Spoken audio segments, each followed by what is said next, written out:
Барлықтарыңызға қайырлы күн қыздар. Бүгін сіздермен ашытқысыз айраннан бауырсақ жасаудың құрамымен бөлісемін. Ол үшін менің видеомды соңына дейін көріңіздер.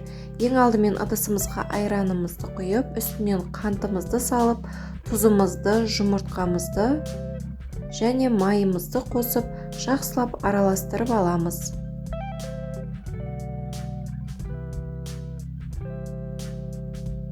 Ұнымызды елегімізден өткізіп аламыз. Үстінен қопсытқышымызды ас содасын салып, жақсылап қолымызбен араластырып, жұмсақ қамыр илейміз.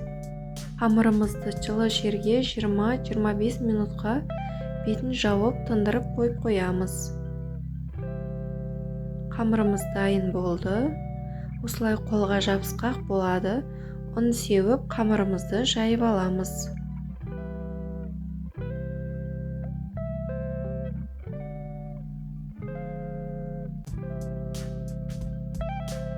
Әркім өз қалауынша кессе болады. Мен осылай 4 бұрыш етіп кесіп алдым. Домалақ етіп кессеңіздер де болады. Одан соң қамырларымызды қызып тұрған майға салып, пісіріп аламыз.